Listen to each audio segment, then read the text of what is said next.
Hey everybody, Jared Sessler here, back in front of the camera to show you how to repair these front load washing machines again.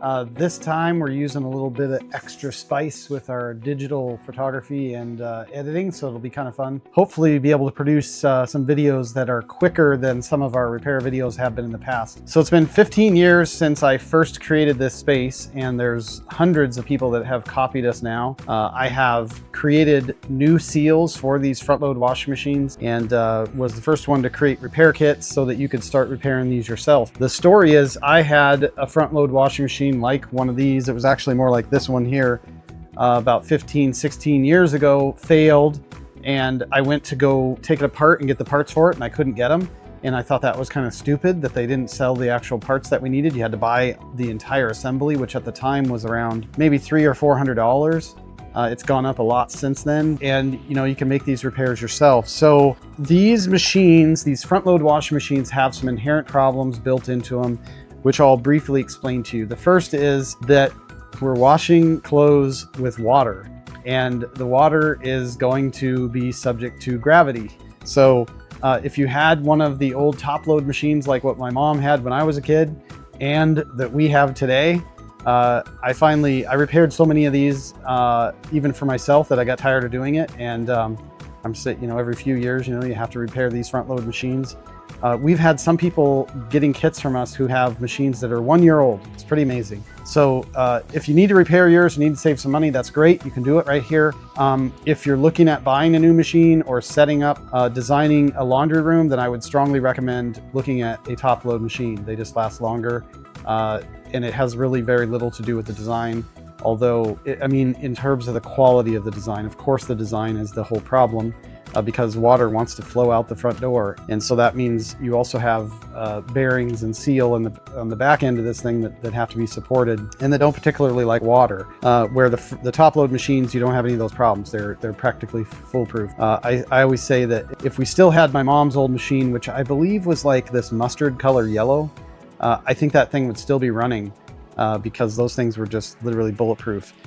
So with these front load machines, there's two failure modes primarily. Basically, 99% of the problems are covered with two things. And about 99% of those two problems are one problem, and that's the bearing and seal failure, which I'm going to show you how to fix. The other one, which is about 1% of the time, is this door switch that is right here. These little prongs interface with that. And the door switch has to be recognized as closed, and it has to do its job or the machine won't run. So those, every once in a while you have a problem with the door switch. 99% of the time it's a failure of the seal or the bearings on the back of the machine, which you have to take the whole thing apart in order to be able to repair. So over the last 15 years, we have saved people it's over $60 million now in replacement costs by allowing them to be able to repair the machines themselves. So I'm very proud of that. I love to work with my hands. I'm very busy. But I like to take the opportunity to do this, and my team has encouraged me to do it because there is so much more technology now available for us to be able to make great videos. So we're shooting these videos in 4K, and I have a microphone on. You'll see that we never had those before when we were originally doing these videos. So hopefully these ones will be better. So anyway, I hope you enjoy this. Always remember, for decades now, there has been a washer repair chat group on Google Groups. And there are literally thousands of people who have made these repairs, who have got the repair kits from me. And they are very well versed at answering your questions.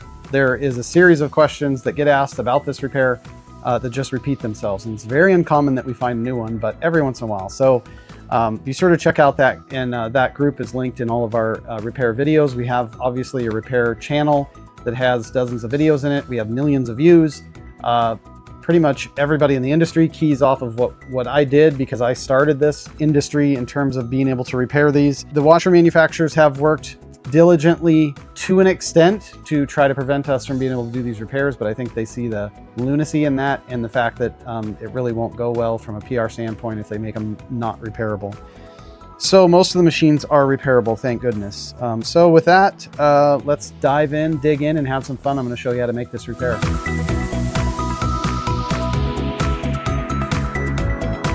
So before I dive into the repair, let me explain to you what the basic summary is of what the problem you normally have with these front load washing machines.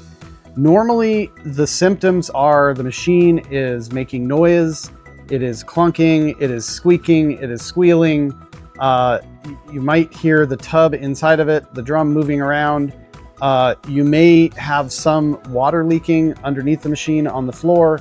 You may also get some grease stains or some kind of stains on your clothing that is coming out of the machines. But the most common symptom is some kind of rotational noise, like a squeaking or a grinding. And those are telltale symptoms that the seal in the back of the machine has failed.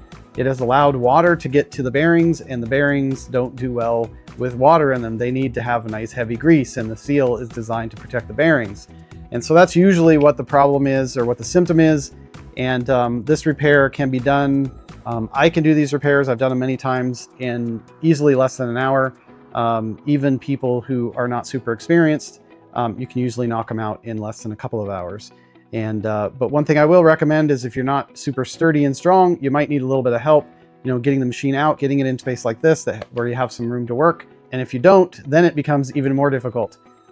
We had to do one of these repairs on a tugboat one time. It was a sea tugboat, so not the kind that you see around the harbor, but the kind that actually go out in the ocean. And it was a very tight space, and you could not take the machine out of the cavity, so it had to be repaired in place. And so that was a very interesting project. So let's dive in. I'm going to show you how to make this repair.